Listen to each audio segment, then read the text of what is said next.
네, 안녕하세요. H에코 포럼의 세 번째 세션 기후위기 액티비즘에 행동하는 기후시민 토크에 오신 시민 여러분 환영합니다.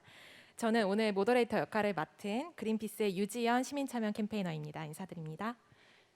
네, 감사합니다. 네, 행동하는 기후시민 토크 함께 이야기하기 위해서 여기 이 자리에 귀한 세 분의 패널 모셨습니다. 세 분의 패널을 소개하기에 앞서서 제가 활동하고 있는 그린피스에 대해서 간단하게 소개해드리고자 하는데요. 발표 자료를 띄워주시겠어요? 네. 그린피스는 55개국 이상의 국가에 걸쳐서 환경보호와 평화 증진을 위해서 활동하고 있는 국제환경단체입니다.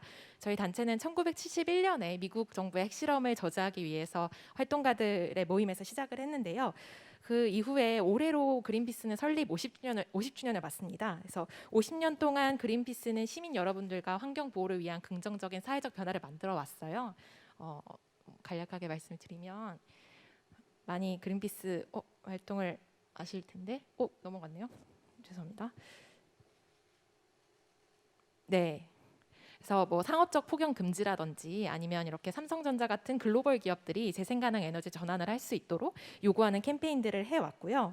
오늘의 주제인 기후 위기 대응을 위해서는 그린피스는 현재 탈석탄이라든지 내연기관차 퇴출, 또 기후 위기 대응 정책 강화나 재생에너지 확대를 위한 캠페인을 진행을 하고 있습니다. 기후위기라는 것은 그린피스 시민단체뿐만 아니라 기업과 정부 그리고 시민 모두가 있는 힘을 다해서 노력을 해야만 막을 수 있는 정말 인류 최대의 위협이라고 할 수 있죠. 그래서 이 기후위기를 막기 위해서 시민이 과연 어떤 역할을 해야 하는지에 대한 질문을 이 세션에서 던지고 이 세션에 참여하신 시민 여러분들께서는 그 질문에 대한 답을 얻고 돌아가셨으면 좋겠습니다. 네, 그러면 이걸로 저희 그린피스 단체 소개는 마치고요. 패널 분들의 소개를 간략하게 여쭙도록 하겠습니다. 네, 조은별 활동가님부터 간단하게 소개 부탁드리겠습니다. 네, 안녕하세요. 저는 기후변화 청년 모임 비게이브에서 활동하고 있는 조은별이라고 합니다. 2년 전에 비게이브를 알게 되면서 기촌이라는 꿈도 잠시 미뤄두고 기후위기를 대응하는 데 전력을 다하고 있고요. 저희 기후변화 청년 모임 비게이브는 2016년도에 설립되어서 기후변화를 대응하는데 여러 프로젝트들을 이제 진행을 하고 있고 약 70여 개의 프로젝트를 진행했습니다. 그런 프로젝트에서는 이제 스터디나 공부하는 스터디 혹은 팟캐스트, 에너지 현장을 찾아가보는 에너지 네일로 그리고 직접 행동 참여 등 이렇게 논하고 행하는 그 프로젝트들을 같이 하고 있고요. 네, 그렇게 기후위기를 대응하는데 여러 청년들이 모여서 함께 하고 있습니다. 네, 감사합니다. 다음 김석영 청소년 기후행동 활동가님 소개 부탁드립니다. 네, 안녕하세요. 청소년 기후행동의 김석영입니다. 당사자 운동을 하고 있고 청소년의 사회 참여에 대해 말하고 있습니다. 청소년 기후행동에서 메시지팀에서 함께하고 있고 그 밖에 캠페인에 대한 기획, 그리고 조직 구조의 관리, 컨텐츠 제작, 메시지의 설정 등 역할을 나누고 있습니다. 근본적이고 사회 전반의 정의로운 전환을 만들 수 있도록 노력하고 있습니다. 감사합니다.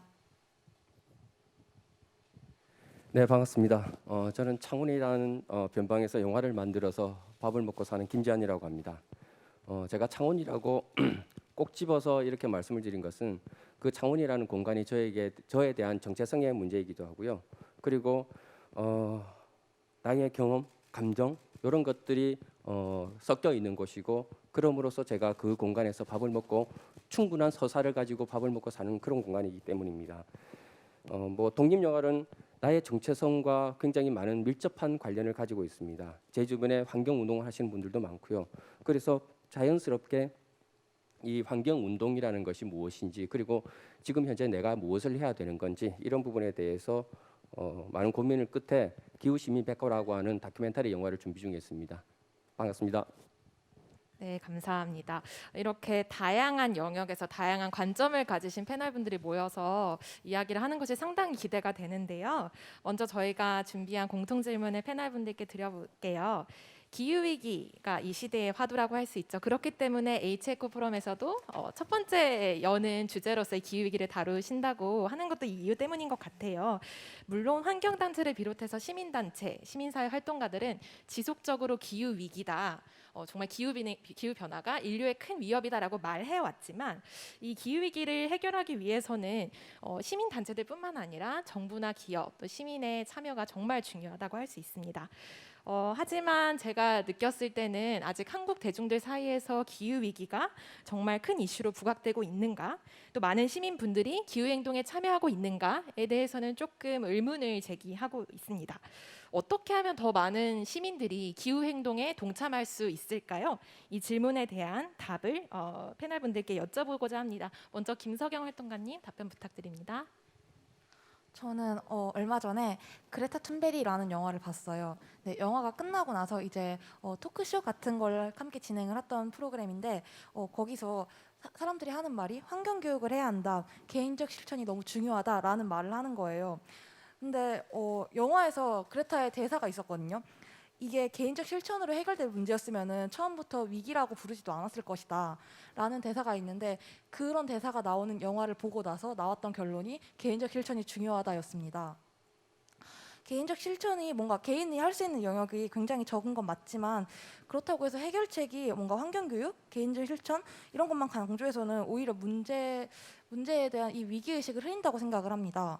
당장 집에 물이 잠기는데 전기를 아끼고 물을 아끼면 해결할 수 있다는 게 사실 말이 되는 소리라고는 생각하지 않습니다. 그러니까 우리는 기후위기를 너무 모르고 있지 않나 하는 생각이 많이 드는데요. 위기를 먼저 막연하고 언젠가는 위험해지겠지, 누군가가 피해자가 생기겠지 하는 그런 막연한 위기가 아니라 당장 내 눈앞에 실제적으로 마주하고 위기라는 걸 먼저 인지하는 것이 가장 그 변화의 시작이 아닐까라고 생각을 합니다. 네, 감사합니다. 김재한 감독님 답변 부탁드립니다. 그 시민들의 동참을 떠나서 모든 시민들이 기후 위기 행동을 지금 당장 더 강하게, 더 실천적으로, 현실적으로 동참해야 된다고 봅니다. 그런 의미에서 본다면은 그 시민들의 많은 활동을 폄하하는 건 아니지만 지금의 시민단체 캠페인은 바뀌어져야 된다고 봅니다. 캠페인의 목적이 시민들을 가르치고 시민들에게 좀 더 알려줘서 기후 행동을 나서게 하겠다라고 하는 건 제가 보기에는 그냥 중세 민중들을 계몽하는 수준이 되지 않을까라고 생각을 하고요. 그렇다면은 시민들은 그걸 몰라서 못하느냐? 저는 그렇지 않다고 봅니다. 시민들은 지금의 안락함, 풍요로움 이런 것들을 버릴 수가 없기 때문입니다. 좀 과격하게 말했지만은 이제 시민단체의 목표는 정치, 자본 이런 것들을 겨냥해서 부차적으로 더 많은 시민들과 연대를 해야 된다고 보고요. 지구가 종말을 맞이하기 전에 자본이 먼저 종말을 맞이해야 된다고 봅니다. 가장 쉽게 접근할 수 있는 우리 동네에 제가 살고 있는 시의원, 도의원 이런 사람들에게 좀 더 적극적인 의사표시를 하고 그분들이 좀 더 뛰어다니게끔 만들고, 그리고 우리 동네에 있는 대형마트 이런 곳들을 겨냥을 해서 좀 더 실천적인 행동을 해야 된다고 보고요. 만약에 이런 많은 행동들이 자연스럽게 시민들과 같이 어우러진다면 더 좋은 시민과 연대가 아닐까 생각을 합니다. 네, 감사합니다. 조은별 활동가님 답변 부탁드립니다. 네, 저는 기존에는 저와 같이 기후위기 대응에 적극적인 목소리를 이제 내면서 정부, 국회, 산업 등의 메시지를 강력하게 내는 것이 가장 중요하다라고 생각을 했었는데요. 지금은 생각이 조금 달라졌습니다. 직접 행동의 중요성과 더불어서 자신이 좋아하고 궁금해하는 방식으로 기후위기를 대응하는 것도 함께 중요하다라고 생각합니다. 기후위기 대응에 재생에너지가 왜 그렇게 필요한가? 전기요금을 올려야 된다는데 왜 그럴까? 라는 그런 궁금증에서 시작을 하고 공부하고 다른 사람들과 그 지식을 나눌 때 이게 사실 굉장히 큰 영향을 미칠 수 있다라는 것을 좀 최근에 깨닫게 됐거든요. 왜냐하면 그렇게 할 때 진심을 가지고 시작할 수 있기 때문입니다. 그래서 내가 궁금해서 들여다보니까 이만큼 심각하구나 했을 때 그 목소리가 그냥 허공에 사라지는 것이 아니라 직접 행동을 하거나 글을 써서 주변에 알리거나 혹은 그냥 옆에 있는 사람들에게 진심을 가지고 이야기하는 그런 씨를 뿌리는 사람이 될 수 있는 것 같아요. 기후위기 대응은 특히나 당사자성이 확연하게 드러나지 않는 그런 운동이기 때문에 이렇게 조금씩 사람들이 심각성을 알고 실제 어떤 행동이 필요한지에 대해서 깨달아 나갈 때 그게 실제로의 기후 행동으로 이어질 수 있는 것 같아요. 그래서 저는 이렇게 개인적으로 궁금해하고 옆 사람한테 전파하고 직접 거리로 나가는 이러한 행동들을 기후위기 시대의 개인적 실천이라고 재정의하고 싶습니다. 이런 개인적 실천이 있을 때 기후변화에 대한 그 담론이 사회의 주요 담론으로 떠오르고 사회 전체가 바꾸어 나갈 수 있는 그런 원동력으로 작용하지 않을까 싶습니다. 네, 감사합니다. 어떻게 하면 더 많은 시민들이 기후 행동에 동참할 수 있을까라는 질문에 대해서 세 분 패널들께서 답변을 해주셨고, 결국에는 기후 위기에 직접적 영향을 받는 당사자로서 모든 시민들이 기후 위기를 정말 나의 위기로 인식을 해야 한다라는 지점에 대해서 짚어주셨었고, 더 나아가서 시민의 기후 행동이 기후 위기 대응을 위한 정치적, 사회적 변화로 이어져야 한다라는 지점 짚어주셨고, 네, 감사합니다. 두 번째 공통 질문으로 넘어갈게요. 아까 개인적 실천에 대한 내용이 나와서 기후위기 대응을 위한 시민의 역할 하면 사실 이제 저도 여기 들고 나왔지만 보여드릴까요? 텀블러 텀블러 들고 다니면서 이제 일회용 플라스틱 쓰지 않기라든지 뭐 전기 아껴 쓰기 뭐 이런 분리수거 잘하기 이런 것들이 이제 개인적 실천으로 우리가 기후위기를 이겨냅시다라는 이런 이야기들을 많이 들어보셨을 거예요. 여기서 의문이 들 수 있죠. 왜 시민의 역할을 하면 탄소를 줄이기 위한 개인 실천으로만 이것이 제한이 될까? 왜 이제 기후위기 대응을 위한 시민의 역할이 개인적 실천 이상으로 넘어가지 못할까? 그러면 기후위기 시대에 시민들의 역할은 개인적 실천 외에 무엇이 있을 수 있을까에 대한 질문을 드리고 싶어요. 이 질문에 대한 답변은 조은별 활동가님 먼저 대답 부탁드립니다. 네. 저는 이 기후 위기를 대응하는 데 있어서 개인적 실천이 왜 텀블러 사용, 그 일회용품 안 쓰기 이런 것으로 직결이 되는가에 대한 그 문제점에 대해 고민을 되게 많이 해봤는데요. 근데 이것은 시민의 그러니까 시민들이 그렇게 생각하기보다는 그렇게 생각이 되도록 유도되어졌다라고 저는 좀 생각을 합니다. 얼마 전에 대통령께서 지구를 지키기 위해서는 정부 간의 국제 협력보다도 채식하기, 일회용품 더 쓰기, 친환경 제품 쓰기 등의 개인의 작은 실천이 더 중요하다라고 말씀을 하셨어요. 그런데 지금 우리나라는 온실가스의 가장 큰 주범인 석탄발전소를 11기를 계속 건설 중에 있고 신규 건설을 하고 있고요. 그리고 탄소 다배출 인프라인 공항도 7곳이나 신규로 논의를 하고 있습니다. 근데 국제에너지기구에 따르면 2017년에 우리나라 온실가스 배출의 52%를 차지하는 게 석탄화력이거든요. 근데 만약에 정말로 개인적인 실천이 그렇게 중요해가지고 사람들이 온실가스를 최대한 많이 줄여요. 뭐 자전거를 타고 이제 일회용품 덜 쓰고 해요. 그래서 1인당 온실가스를 나라에서 홍보하는 것처럼 1톤씩 줄여본다, 연간 1톤씩 줄여본다 했을 때 우리나라 국민이 5천만이면 5천만 톤을 줄이는 거잖아요. 근데 이 5천만 톤을 줄인다 했을 때 이 양은 석탄발전소 5기 정도에서 나오는 온실가스 배출량과 맞먹습니다. 그러면 국민들한테 이렇게 열심히 해주세요라고 얘기를 해놓고 실제로는 석탄발전소를 계속 11개 제가 아까 건설하고 있다고 말씀을 드렸잖아요. 그거 건설하고 있고 신공항 논의 계속하고 있고 이렇게 되는 과정이 저는 과연 이게 우리 시민들이 과연 정말로 기후행동이란 무엇인가에 대해서 정확하게 이해를 하고 행동할 수 있을 것인가 라는 의문이 드는 거죠. 사실 저는 이렇게 많은 일들이 탄소 다배출 이런 산업을 계속 유지해 나가고 있는 이러한 상황에서 개인의 실천을 강조하는 것은 기후위기의 책임을 개인에게 전가하는 것이 아닌가라는 그런 생각을 합니다. 네, 일단 그리고 시민이 탄소 배출을 더 줄이기 위해서 시민이 개인 실천 넘어서 무엇을 할 수 있는가는 아까 제가 첫 번째 질문에 말씀드렸던 그 내용으로 좀 가름을 하도록 하겠습니다. 네, 감사합니다. 김석영 활동가님, 이어서 답변 부탁드립니다. 네, 저도 조은별 활동가님이랑 의견이 아마 비슷하다고 생각을 하는데요. 근데 솔직히 말해서 개인이 할 수 있는 건 별로 없다라는 거를 저는 활동하면서 가장 많이 깨달았던 부분이었습니다. 근데 그러니까 아무리 개인이 노력을 해봤자 온실가스 배출의 90%는 산업이거든요. 근데 이거는 사실이잖아요. 그러니까 실제로 존재하는 제 개인적 의견이 아닌. 그러면은 결국에는 시민의 영역은 10%밖에 없는데 이번에 P4G 정상회의에서 정부가 내걸었던 슬로건이 더 늦기 전에 지구를 위한 행동이라는 슬로건이었습니다. 근데 시간이 없다고 하면서도 대책은 내놓지 않고 있었죠. 그러니까 반응은 어땠을까요? 그런데 사람들은 제가 서울선언문을 채택을 하는 그 유튜브 생중계를 보면서 옆에 올라온 댓글을 함께 계속 읽었습니다.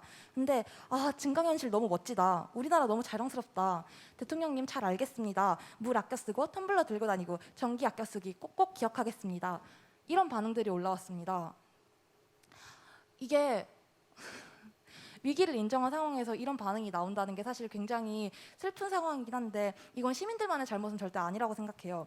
이게 그러니까 단순히 90%의 책임을 꼭 입을 다물고 10%의 책임을 100%로만 부각을 하는 정부의 문제가 가장 크다고 생각을 합니다. 우리는 단순히 개인에만 머물러 있으면 안 된다고 생각을 해요. 그러니까 단순히 그러니까 멋진 말만 하면서 함께하면 변할 수 있습니다 라는 희망찬 말만 해봤자 사실 우리는 그렇게 말을 하는 거에 비해 전혀 함께하고 있지 않다고 생각을 하거든요. 텀블러를 쓰고 에코백을 들고 다니는 건 정말 좋은데 텀블러를 쓰기 시작하면서 일회용 컵을 한 번도 안 쓴 사람이 있을까요? 물론 있을 수 있겠는데 이건 정말 어려운 거라고 생각을 해요. 우리가 말하는 이런 작은 실천들이 사실은 전혀 작다고 생각되지 않거든요. 저는 그래서 사실 거기에 대한 뭔가 해결책이라고 뭔가 제시해 볼 만한 게 있을까 하다가 생각을 했던 거는 뭔가 환경단체나 이런 데서 우리가 사실 개인적 실천 이런 거에는 캠페인 동참을 하지만 석탄을 꺼달라고 요구하는 서명 캠페인에 동참해본 시민들이 아마 더 적지 않을까? 텀블러를 쓰는 것보다 이쪽이 좀 더 어렵다고 생각을 해서 거부한 시민들이 더 많을 것 같다고 생각을 했거든요. 근데 저는 그냥 외치는 게 더 낫다고 생각을 해요. 그냥 석탄 발전소 꺼라. 당신들이 시간 없다는 거 인정하지 않았냐? 명확하게 말을 해야 된다고 생각을 해요. 우리가 함께해서 이겨낼 수 있다라는 말은 저는 이제 더 이상은 소용이 없다고 생각을 해요. 명확하게 정부의 잘못이 맞고 기업의 잘못이 맞고 그들은 더 이상 피해자가 아니고 우리는 그걸 당당하게 함께 요구를 해야 된다고 생각을 하고 그렇게 단순히 환경단체가 함께 하는 것도 있겠죠. 개인이 외칠 수도 있고. 근데 그걸 밖으로 꺼내고 명확하게 요구하는 것 그게 가장 중요하고 가장 쉬운 방법이라고 생각을 합니다. 네, 감사합니다. 혹시 김재환 감독님도 네, 저는 그 시민들의 실천 뭐 이런 것을 떠나서 저는 제 개인적인 한번 얘기를 한번 해볼까 하는데요. 기후 위기라고 생각을 하면 항상 딜레마에 이제 빠지게 됩니다. 저 같은 경우에는 영화를 만들어야 되는데 영화를 만들 때 탄소를 배출하지 않느냐. 저희들이 디젤 차를 이용해서 장비를 싣고 다녀야 되고요. 그 급박한 전쟁터 같은 시간에 일회용을 안 쓰고 그 촬영을 진행할 수는 없고요. 그렇다면 어떻게 할 수 있을까를 고민을 하다가 탄소 배출권을 사고 싶다라는 생각을 했었습니다. 그런데 이제 탄소 배출권이라고 하는 건 개인에게 이제 살 수 있는 게 아니다 보니 어떻게 하면은 이 죄책감을 줄이고 딜레마를 줄이고 좀 더 기후 위기에 대한 영화를 만드는데 기후 위기를 극복할 수 있는데 동참을 할 수 있을까 생각을 하다 보니 가장 기본적으로는 저는 많은 사람들과 같이 그 탄소 배출권을 사지 못한다고 한다면은 그 부분에 대해서 제일 마지막에 그 나무를 심는다거나 배출한 만큼 제가 가지고 있는 모든 것들을 동원을 해서 상쇄를 해야 된다고 봅니다. 그렇게 하기 위해서 지금도 저희들이 어떻게 하면은 탄소 배출을 줄일 수 있고 어떻게 하면은 탄소 배출을 감축을 할 수 있을까를 고민하고 있는 가운데 하나이고요. 그 죄책감을 줄일 수 있는 것만이 그러니까 죄책감을 가지고 사는 건 그렇게 뭐 누구나 할 수 있는 거지만 저는 그 죄책감을 줄이는 대신에 이걸 뭐라고 설명을 해야 될까? 그러니까 죄책감을 가지는 대신에 그냥 좀 내려놓고 그 배출한 만큼의 탄소를 좀 감축하는 활동이라고 해야 되나요? 그러니까 이제 이것도 이제 딜레마입니다. 항상 같은 말을 또 돌게 되는데 어쨌든 제가 지금 가장 기본적으로 고민하고 있는 지점은 어떻게 하면 나의 생활에 있어서 탄소 감축을 줄일 수 있을까? 영화를 만드는 데 있어서 어떻게 하면 공익적 활동으로 탄소 감축을 줄일 수 있을까? 그게 지금 개인이 할 수 있는, 제가 할 수 있는, 그리고 예술 활동을 하면서 할 수 있는 가장 최선의 지금 목표가 아닐까 생각을 하는 게 지금 제가 가지고 있는 이 이야기의 핵심입니다. 네, 감사합니다. 세 분의 말씀을 제가 조금 정리를 해보자면 개인적인 실천이 의미가 없다는 것이 아니라 내가 이 개인적 실천을 시도를 했다가 실패하고 나 또 오늘 못했어 죄책감을 가지고 여기서 끝내는 게 아니라 개인들이 하는 실천이 하나의 운동으로 사회적 운동과 사회적 어떤 변화로 엮이고 이것이 집단적 행동이 되어야 되고 그 집단적 행동의 기반에는 지금 이 사회에서 화석연료 산업이 탄소를 다 배출하고 있고 이 문제를 만들었다라는 인식 안에서 이 개인적 실천이 의미가 있다라는 말씀을 해주셨던 것 같아요. 네, 그러면 세 번째 질문으로 넘어가서요. 문재인 대통령이 탄소 중립 선언을 했고 또 미국을 비롯해서 주요 선진국들이 온실가스 감축 목표를 상향했습니다. 상향 선언을 했죠. 그리고 여러 글로벌 기업들이 우리 이제 재생 가능 에너지 100% 쓰겠다라고 선언도 했습니다. 그렇다면 이렇게 정부와 기업의 움직임들이 현재 우리가 당면한 기후위기의 위협을 막기에 충분하다고 생각하시는지 여기 계신 패널 분들의 의견을 여쭙고 싶은데요. 이 질문에 또 조은별 활동가님 먼저 답변 부탁드리겠습니다. 네, 저는 개인적으로 선언이라는 말을 굉장히 애증합니다. 그러니까 선언이 중요하지 않은 건 아니라고 생각을 해요. 그 선언을 해야 국가의 이제 목표가 세워지고 거기에 맞는 이제 계획들이 또 만들어지고 거기서 시장은 또 시그널을 받아서 시장도 움직이게 되고 이래서 우리나라도 작년 10월에 2050 탄소 중립을 이제 선언을 했는데 선언을 이제 하고 나서 사실은 그 이유가 더 중요한 거죠. 그리고 2050년 탄소 중립 선언 자체도 사실은 굉장히 미약하다고 저는 좀 생각을 합니다. 그 IPCC 보고서에서는 2050년까지 탄소 중립을 하면 기후위기로 인해서 지구 생태계가 붕괴되는 것을 66%의 확률로 막을 수 있다고 했어요. 그것도 100%가 아닌 것이죠. 그럼 이렇게 최소한이라도 좀 해야 되는 그 2050 탄소 중립을 위해서 우리나라는 지금 어떤 것을 하고 있나라고 이제 펼쳐보면 일단은 기후위기를 위해서 그 대체해야 되는 그 석탄 화력이나 이런 화석연료로 대체해야 되는 재생에너지 지금 우리나라의 발전량 중에 5%밖에 안 돼요. 근데 이게 2050 탄소 중립하려면 재생에너지가 500기가 정도 필요하다고 합니다. 근데 우리나라는 지금 18기가 정도 지난 연도부터 지난 연도까지 계속 18기가 정도 이제 만들어 놨어요. 그럼 앞으로 30년 동안 10몇 기가씩 매년 이제 늘려야 된다라는 상황인 거죠. 그런데 지금 지자체들에서는 재생에너지가 들어오지 못하게 하는 이격거리 규제도 다 갖고 있고 그리고 어디다가 이제 세울 데도 없고 이렇게 뭔가 제대로 되고 있지 않은 거죠. 누가 이거를 진짜로 할 것인가. 이걸 하지 않으면 그 비용은 계속 뒷세대로 미뤄져만 가는 것이고 그리고 저는 기업에 대해서 잠깐 짧게 말을 하고 싶은데요. 이번에 SK에서 아리백 가입하고 그 친환경 ESG 경영 굉장히 강조를 많이 했습니다. 그렇지만 SK에서 지금 고성화의 석탄 화력 발전소 우리나라에서 가장 이제 규모가 거의 큰 것 중에 하나 되는 석탄 화력 발전소 지금 계속 짓고 있고 호주의 가스전을 개발하는데 이 가스전을 이제 가스를 채굴하고 갖고 와서 발전시키는 데까지 드는 전 과정의 온실가스 배출은 지금 석탄 화력 발전소보다 더 커요. 그러니까 이렇게 지금 행동과 선언이 다른 것은 뭔가 머리가 따로 노는 것이죠.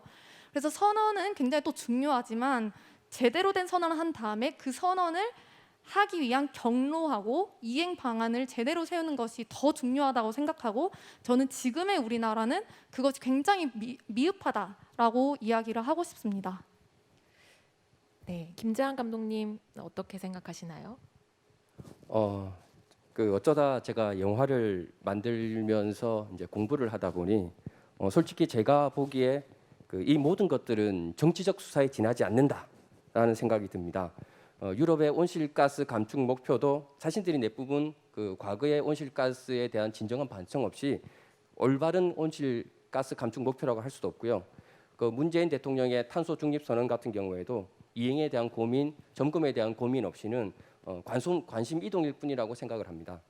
엄청난 이슈인 듯 온갖 그 미디어에 지금 다 나오고 있지만은 실제 자본과 그들의 입장을 대변하는 대중 매체, 정치 이런 사람들은 지구의 미래에는 관심이 없다라고 생각을 합니다. 당장 산림청에서 그 탄소 감축 목표를 위해서 그 대규모 벌축을 진행한 것만 보더라도 기후 위기는 이분들에게는 관심밖에 아닐까라는 생각을 하고요. 이것은 우리의 관심을 분산시키거나 또는 폄하시켜서 자신들의 이윤을 더 많이 추구하고자 하는 그런 자본의 논리에 따른 것이 아닐까 생각을 합니다. 제가 얼마 전에 그 아이들의 그 환경 영상제 심사를 보게 되었는데요. 이 아이들의 그 대부분이 플라스틱을 배출하는 것에 대한 굉장한 죄책감을 느끼고 그것이 영상 속에 그대로 드러났었습니다. 왜 우리 아이들은 죄책감을 느껴야 되고요? 왜 우리 아이들은 여기에 대해서 항상 자신들이 피의자라고 생각을 하고 그럼으로써 그 움츠리고 여기에 동참하지 않은 어른들을 비난하고 그렇게 해야 될까요? 다 똑같은 사람들이라고 생각을 하거든요. 그런 면에서 본다면은 죄책감은 우리들이 가져야 되는 것보다는 이것을 만든 자본, 정치가 가져야 되지 않을까 생각을 합니다. 네, 감사합니다. 혹시 김석영 활동가님 추가로 하실 말씀 있으실까요? 그러니까 선언이 충분하냐라고 했을 때는 선언만으로는 당연히 충분하지 않다가 답이겠죠. 근데 그러면 그 선언 이후에 어떻게 실행했냐라고 따졌을 때 우리나라는 여기에 대해서 선언만 하고 그 이후에 대한 대책을 그냥 안 된다, 어렵다 정도로만 그냥 인정하고 있어요. 그러니까 올해 4월에 22일 날 지구의 날 때 문재인 대통령과 바이든 정부의 행정부의 주최로 정상회담이 열렸었죠. 그때 그 정부가 뭐라고 했을까요? 우리나라는 온실가스 감축 계획을 이미 한번 상행한 바가 있다. 우리나라 잘하고 있고 앞으로도 잘할 거다. 그리고 사람들은 또 박수를 쳤겠죠 거기에. 이번에 피포지가 열리고 나서 서울선언문 채택됐을 때 어땠을까요? 기업들 친환경적으로 할 거다. 친기업적으로 여기 자본 많이 투자할 거다. 국가 예산 많이 쓸 거다. 친환경 선박 뭐 이런 거 하겠다. 석탄 발전소 새로운 거 안 하겠다. 그런데 이미 하고 있는 건 계속 하겠다. 이전 정부에서 지으려고 기획한 거 계속 하겠다. 해외 석탄 이미 투자한 거는 계속 진행하고 새로운 걸 그 이후의 건 더 이상 안 하겠다. 이게 말이 되는 걸까요? 2050년에 탄소 배출 넷제로 만든다고 하면서 2030년까지 그럼 최소 탈석탄이라는 그 정도의 행보는 보여야 되는데 거기에 대한 계획도 없고 이미 한번 상행한 바가 있다고 말했던 온실가스 감축 계획은 22.4%밖에 감축이 안 되어 있어요. 이거는 파리협정도 사실 파리협정에서 약속을 했던 2도씨도 못 지키는 수준이거든요. 우리 정부가 이게 충분하냐라고 했는데 사실 선언조차도 아직 충분하지 않은 상황이에요. 선언도 안 되고 행동도 안 되고 그러니까 사실 이건 정말 말도 안 되고 아무것도 되어 있지 않은 상황이라고 생각할 수 있는 거죠. 네, 세 분 패널분들 말씀 감사합니다.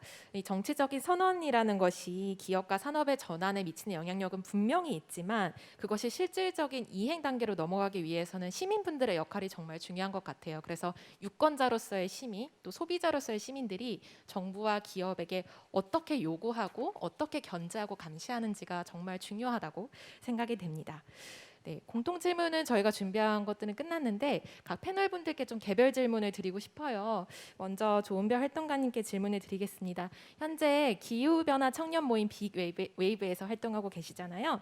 그래서 사실 청년 청소년이 기후위기 운동의 주체로 부상한 것은 아무래도 청년 청소년이 기후위기의 피해를 더 직접적으로 많이 받기 때문인데요. 하지만 한편으로는 기후위기에 대응할 주체로서 청년과 청소년만 지나치게 부각이 된다면 상대적으로 다른 세대가 이제 기후 행동에 동참할 당위성이 조금 약화된다고 볼 수도 있을 텐데 빅웨이브와 비롯해서 청년 활동가들이 이런 문제의식을 공유하고 계신지가 좀 궁금합니다. 네, 정확하게 공유를 좀 하고 있는 최근에 더더욱 공유를 하고 있는 문제의식인데요. 물론 이제 나이가 어릴수록 더 미래를 살아갈 가능성이 더 높잖아요. 그러니까 기후위기는 시간이 갈수록 더 심해지고 그럼으로써 미래를 더 살아갈 사람들이 더 피해를 입을 수 있는 것은 분명히 맞는 말일 것입니다. 근데 저희도 그렇게 시작을 했다가 이게 기후위기를 대응하는 데 있어서 세대를 나눠서 접근을 하게 되면은 그 과정에서 저희가 놓치고 가는 당사자들이 사실은 굉장히 많구나를 깨닫게 되었어요. 그래서 사실 탄소 중립을 실현하는 데 있어서는 사회 전반의 체제 변화가 필요하잖아요.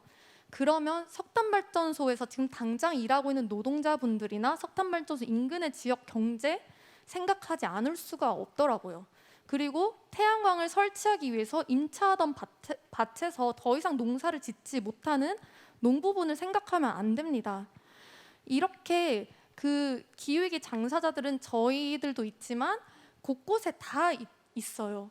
그래서 저희들은 오히려 세대를 나눠서 접근하기보다는 곳곳에 숨어 있는 기후위기의 당사자들을 호명하고 기후위기를 대응해야 된다라는 그 원칙 아래에서 연대해서 함께 더 힘을 합쳐나가는 것이 더 중요하다라는 것을 깨달았습니다.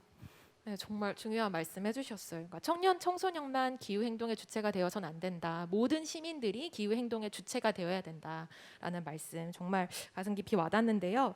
아무래도 당사자성이 오늘 이 세션에서 계속 반복이 되는 개념인 것 같아요. 이와 관련해서 김석영 활동가님께 여쭙고 싶은 건 청소년 기후 행동에서 이 당사자성이라는 개념에 집중을 하셔서 진행하시는 프로젝트가 기후 문해력 높이기 프로젝트죠.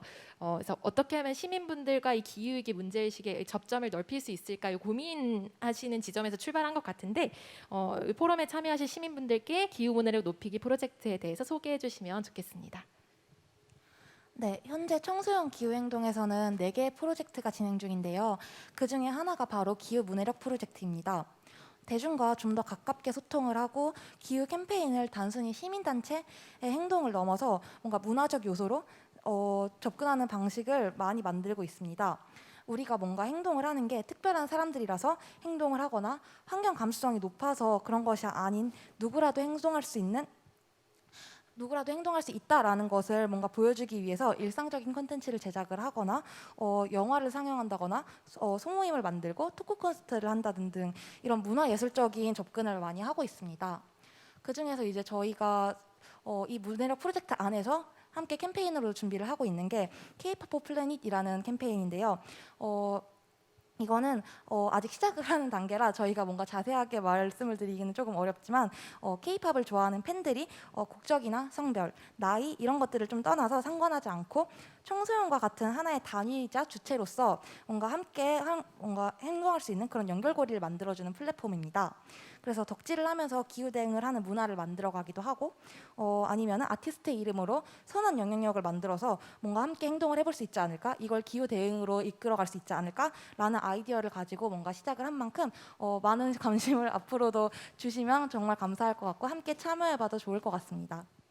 정말 의미 있는 활동인 것 같은 게 저도 환경 운동가라서 고민되는 게 기후 행동을 내가 꾸준히 좀 지속적으로 하는 게 중요하다, 지치지 않고. 근데 이 소위 말해서 덕질과 기후 행동을 결합하신 것이 되게 그런 의미에서 의미 있는 시도라고 생각이 됩니다. 네. 이제 문화 예술이라는 게 사실 기후위기 문제를 전달하기에 매우 효과적인 커뮤니케이션 수단으로 보이는데요. 김재한 감독님께 드리고 싶은 질문은 현재 종합예술이라고 말할 수 있는 영화 감독을 하시면서 이 왜 영화를 기후위기를 이야기하기 위한 매개체로 선택하셨는지 궁금하고, 또 반대로 예술인으로서 기후위기 문제에 조금 더 집중을 하시게 된 계기가 뭐가 있을까 좀 궁금합니다. 그 영화만큼 파괴력이 큰 대중 매체도 없다고 생각을 합니다. 이제 그런 의미에서 제가 이 자리에 있는 것 같고요. 하지만 그 제가 하고 있는 게 이제 독립 영화이고 이제 다큐멘터리다 보니까 그 한계가 명확하게 드러날 수밖에 없습니다. 지금 현재 환경 영화제가 진행 중에 있는데 아마 환경 영화제를 들어보신 분은 계시겠지만 그 영화를 보신 분은 그렇게 많지는 않을 거라고 생각을 합니다.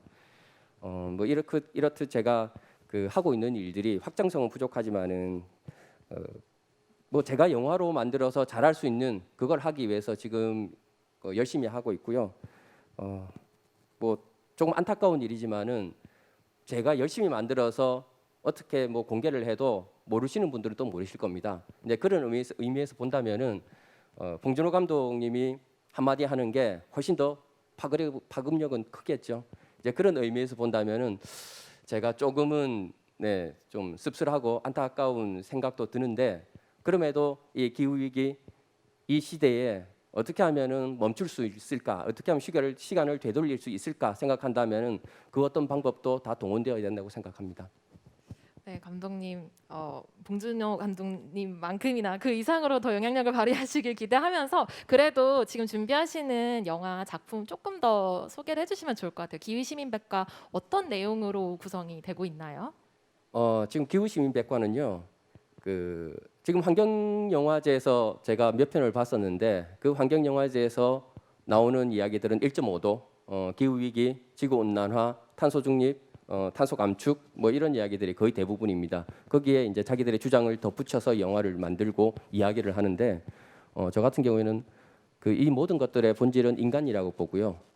인간의 본질을 이야기하는 것과 동시에 그 이면에 있는 지구 위기, 기후 위기에 대한 이야기, 인류의 종말, 생물 다양성 멸종 이런 이야기들을 각각의 사람과 각각의 이야기를 대입을 해서 유쾌하지는 않을 거지만 뭐 한 두 가지 정도의 결론, 요새 뭐 게임처럼 이쪽으로 갈 거냐 저쪽으로 갈 거냐 하는 것처럼 이쪽으로 가면은 지구 위기, 인류의 종말, 이쪽으로 가면은 해피엔딩, 우리가 시간을 되돌려서 다 같이 잘 사는 그런 세상이 되는 그런 영화를 지금 준비하고 있습니다.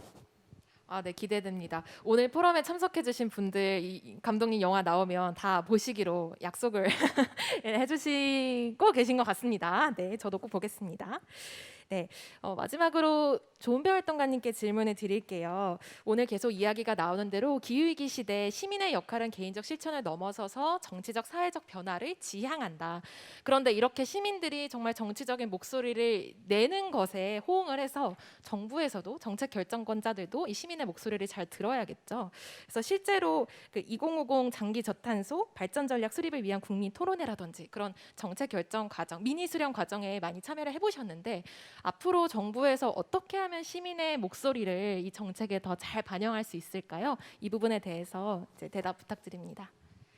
네, 먼저 짚고 넘어가야 될 것은 제가 이제 LEDS 수립에 있는 그 국민 대토론에 이렇게 참여를 하긴 했지만 전혀 이제 많이 참여해봤다라고 생각은 하지 않고요. 오히려 이런 기회들, 자리들이 훨씬 더 많아져야 된다고 생각을 합니다.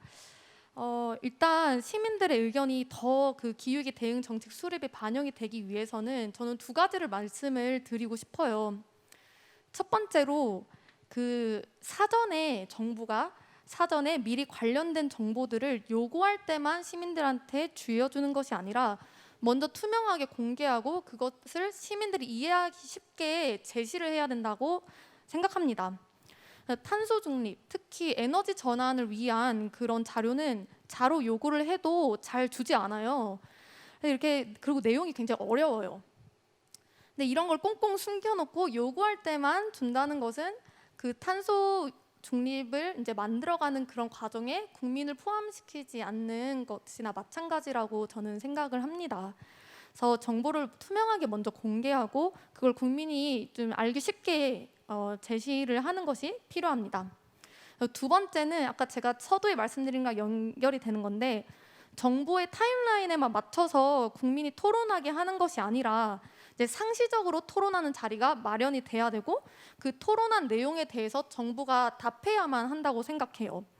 그래서 시민들이 이야기하고 그 이해가 깊어지기 위해서는 정보와 지식이 계속 축적이 돼야 되는데 정부는 필요할 때만 이제 국민 토론회니 민간 협력 등의 행사에 시민을 일시적으로 동원을 합니다. 단지 이제 시민의 참여가 있었다는 것만 생색내지 않기 위해서는 시민들이 꾸준하게 토론할 수 있는 환경이 좀 조성이 돼야 되고 그리고 시민들이 토론한 내용이 토론한 것으로 끝이 아니라 계속 이제 발전해 나갈 수 있도록 정부가 답을 또 해야 합니다. 그 토론 내용에 답변을 해야 됩니다. 결국 탄소 중립은 정부, 시민, 기업 각각 따로 할 수 있는 것이 아니라 다 함께 해야 되는 것이기 때문에 그런 합의 과정, 논의 과정이 굉장히 많아야 되고 그 과정에 모든 주체가 이해 당사자가 참여해야 된다고 생각합니다. 네, 답변 감사합니다. 여기까지가 저희가 사전에 준비한 질문들이고요. 조금 세션 시간이 남은 것 같아서 현장 또 온라인으로 접속해 주실 시민분들께 저희가 추가적인 질문을 받아보도록 하겠습니다. 네, 시간 관계상 지금 엄청나게 질문이 많이 들어왔다고 제가 알고 있는데 다 답변을 못 드리는 점 미리 양해를 부탁드리고요. 네, 첫 번째 질문이네요. 저한테 주신 질문인가요? 이렇게 위에 써 있는 게 맞나요? 네, 코로나19로 인해서 오프라인 캠페인 참여가 쉽지 않은데 온라인을 통해 캠페인에 참여할 수 있는 방법이 있나요? 네, 저희가 이제 코로나19 이후에 다양한 비대면 활동을 진행을 하고 있는데 한 가지 오늘 얘기 나왔던 것과 조금 연결이 되는 활동을 소개해드리고 싶어요. 저희가 그린피스가 그린 뉴딜 시민행동이라는 자원활동 프로그램을 운영하고 있는데 이 활동의 목표는 지금 저희 계속 얘기가 나오고 있는 기후위기 대응을 위한 정책이 강화되어야 되고 그걸 위해서는 법제화가 되어야 된다. 그래서 지금 현재 국회에서 상정되고 있는 기후위기법 있잖아요. 그것들을 우리가 통과하기 위해서 시민들이 기후위기에 우리가 많은 관심을 갖고 있고 국회가 이런 역할을 해야 한다. 저희가 계속 모니터링하고 있다라는 그런 요구를 저희가 전달하는 캠페인 하고 있어요. 그래서 실제로 하고 있는 활동들은 저 온라인을 통해서 그 국회 웹사이트를 통해서 국회의원들이 어떤 법안을 발의하고 있는지 또 어떤 상임위 활동하고 있는지 다 공개가 돼 있잖아요. 그것들을 시민분들이 각자 집에서 이렇게 조사를 하시고요. 그 조사한 결과물을 가지고 국회의원들이 기후위기 대응에 있어서 이런 활동을 하고 있어라고 좀 저희가 발표를 하는 그래서 곧 7월에 발표를 할 예정이고 그 다음에 본인이 거주하고 있는 지역구 국회의원이라든지 아니면 본인이 이제 관심 있는 국회의원들에게 직접 전화를 하셔가지고 제가 이렇게 기후위기 문제에 관심이 많은데 국회의원분 좀 기후위기법 통과를 위해서 노력해주세요. 당부하는 그런 저희가 액션도 좀 진행을 하고 있습니다. 그래서 그런 식으로 시민분들이 직접 여러분들이 뽑으신 그 국회의원에게 이렇게 여러분들의 요구를 전달하실 수 있거든요. 그래서 그런 식으로 캠페인에 참여하시는 걸 또 추천해 봅니다. 그다음 질문으로 넘어가 볼까요? 네, 질문이 넘겨주세요. 다른 질문으로. 네, 감독님께 질문이 왔습니다. 최근 OTT 서비스가 코로나19 팬데믹 이후에 시장 규모가 커지고 있는데 이러한 서비스의 이용이 영화관에 가서 영화를 관람하는 것보다 더 친환경적인 것인지 궁금합니다. 되게 흥미로운 질문이네요. 예, 그 OTT 서비스가 활성화된 거 맞죠? 이 코로나19로 인해서 어떻게 본다면 극장의 몰락은 시대의 변화에 의해서 당연한 수순이었는데 코로나19로 조금 더 빨리 당겨졌다고 볼 수 있습니다. 어디에 가서 어떻게 보느냐가 친환경적이냐 아니냐의 관점보다는 OTT 서비스 나오고 영화 이야기가 나왔으니 제가 한 가지 당부하고 싶은 게 지금 현재 극장이 많이 어렵습니다. 그래서 극장을 살리자라고 이제 그 캠페인을 하고 있죠. 근데 솔직히 조금 우스운 게 극장은 죽지 않습니다. 그리고 극장은 자연 도태될 뿐이거든요. 그렇다면은 그 극장 자체가 없어지는 게 아니고 극장은 다른 형식으로 변할 건데 그 자본을 살리자라고 얘기를 하는 겁니다. 영화의 가장 중요한 핵심은 상영하는 공간이 아니고 그 영화를 만드는 사람들이거든요. 그 사람들에 집중하지 않고 그 공간을 살리자라고 하는 건 자본을 살리자라고 하는 우리 사람들이 연예인 걱정하는 거하고 너무나 비슷합니다. 왜 우리가 연예인 걱정을 해가면서 우리가 살아야 되나요? 마찬가지로 영화 걱정을 해가면서 살 필요는 없습니다. OTT처럼 뭐 넷플릭스를 본다든지 무엇을 보더라도 상관없습니다. 어디 가서 영화를 보더라도 상관없거든요. 그런 면에서 본다면은 차라리 그 극장에 가서 영화 보는 것보다 그냥 OTT 서비스를 이용하는 것도 하나의 방법일 거라고 생각을 합니다. 왜냐하면은 항상 그 TV는 켜져 있고 컴퓨터는 켜져 있기 때문에 그걸 이용해서 다 같이 볼 수 있는 방법도 하나의 좋은 방법이라고 생각을 합니다. 네, 그러면 어떻게 볼지는 사실 중요하지 않고 무엇을 볼지가 더 중요하다라는 말씀으로 제가 이해를 해도 될까요? 네, 감사합니다. 네, 조은별 활동가님께 질문이 왔네요. 기후행동 함께하자고 영업하고 싶은데 주변인들에게 어떻게 독려하면 효과적일까요? 네, 이런 질문 주셨습니다. 저는 이제 기후 행동이라는 이제 그 비게이브 안에 들어가서 이런 기후 행동을 하기 전에 이제 그냥 개인적으로 그 학교를 다닐 때 주변의 친구들한테 엄청 정보를 많이 줬어요. 막 너 지금 그 경유 차량이 얼마나 많은 미세먼지와 온실가스를 내뿜는지 알고 있냐? 뭐 이런 정보들을 계속 주면서 그 통계들을 머릿속에 엄청 열심히 막 집어넣으려고 노력했어요. 그렇게 하면 친구들이 조금 기후위기나 뭐 환경이나 이런 데 관심을 가지지 않을까. 그런데 사실은 그런 통계조차도 저는 사실 제 친구가 한 며칠 뒤에 물어보면 저도 까먹고 있는 거예요. 그런 정보들은 사실상 우리한테 잠깐 들어갔다가 사라져요, 곧. 그런데 제가 한 친구가 이 말 한 게 굉장히 기억에 남는데 제가 도서관에 갈 때 이제 물론 이건 굉장히 아까 말했던 그 개인적 실천의 이야기를 하긴 하는 거지만 거기 빗대서 얘기를 하자면 도서관에 갈 때 비가 오고 있었는데 그때 이제 그 비닐 우산 있잖아요. 그것들을 친구들은 이제 각자 하나씩 이제 뽑아서 썼는데 저는 그냥 자연스럽게 아무 생각도 없이 거기 써져 있었던 원래 다른 사람이 쓰고 갔던 걸 하나 꺼내서 제 거를 꼈어요. 그래도 제 친구가 저한테 야, 너 처음으로 되게 멋있어 보인다 이런 얘기를 하는 거예요. 그러니까 여기서 제가 말씀드리고 싶은 것은 그러니까 비닐을 좀 더 덜 쓰자 이런 얘기가 아니라 내가 이 행동을 하고 있을 때 실제로 이것이 어떤 영향을 조금 미치는구나 이런 것을 보여줄 때 사람들이 나하고 함께한다라는 것을 저는 그때 느꼈다라는 거예요. 물론 정보나 지식도 굉장히 중요하고 그걸 퍼뜨리는 것도 중요한데 그걸 내가 아까 말씀드렸듯이 씨앗을 뿌리는 사람 그런 개인적 실천, 재정이 된 개인적 실천을 할 때 주변의 사람들이 함께 할 수 있다고 저는 생각을 합니다. 네, 감사합니다. 되게 공감이 되는 부분이 많네요. 마지막 질문입니다. 김석영 활동가님께 질문 드릴게요. 기후위기 해결을 위해서 올해 안에 꼭 달성하고 싶은 목표가 있으시다면 무엇일까요?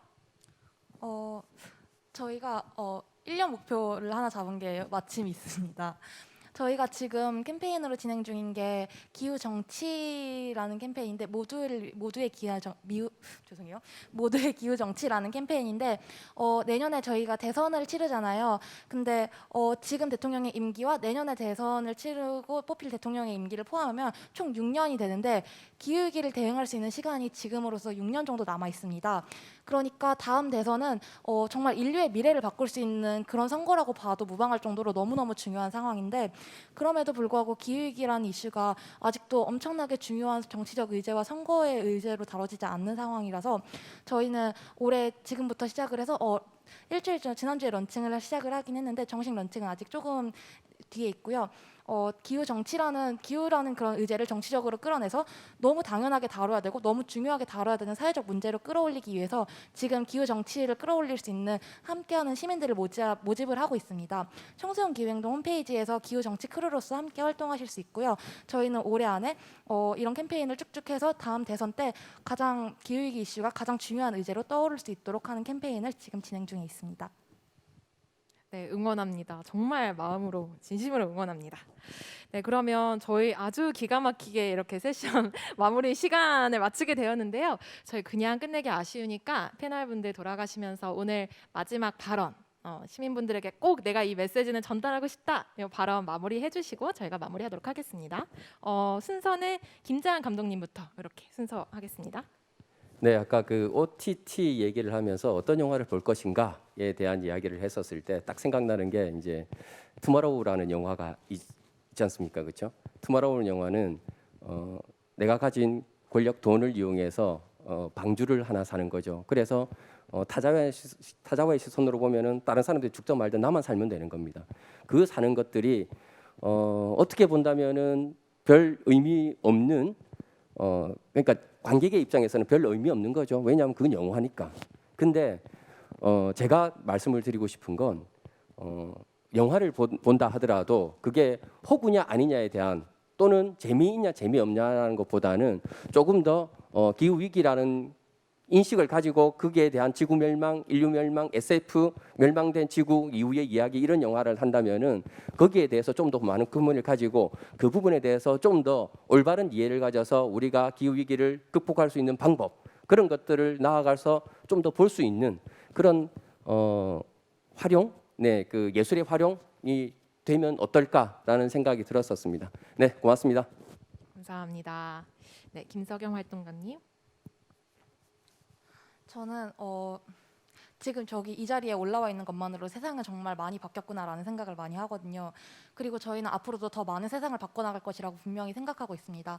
그리고 이건 이미 가능한 것이라고 저희는 믿고 있기 때문에 시민들이 청기행으로서 함께하지 않으셔도 되고 다른 환경단체와 함께하셔도 되고 아니면 그냥 자기 개인으로 함께하셔도 괜찮습니다.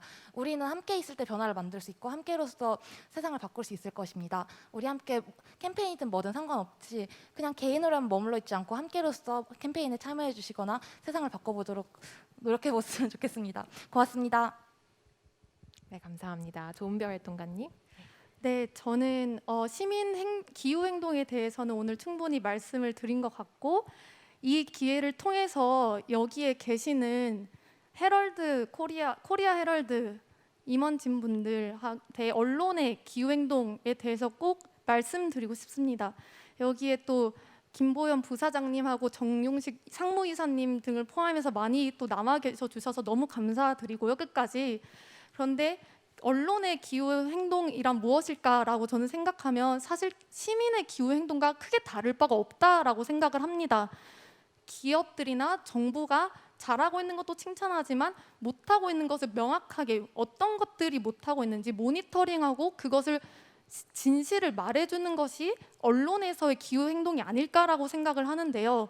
이러한 기후 행동을 오늘 또 이렇게 보여주셨지만 더 앞으로 강하게 보여주셨으면 좋겠고 저희 시민들의 기후 행동을 꼭 많이 언론에 실어주셨으면 좋겠습니다. 그렇게 해야만이 기후 행동, 기후위기 대응이 우리 사회의 주류 담론이 되고 모든 사람들, 국가까지 다 변할 수 있을 거라고 생각합니다. 감사합니다.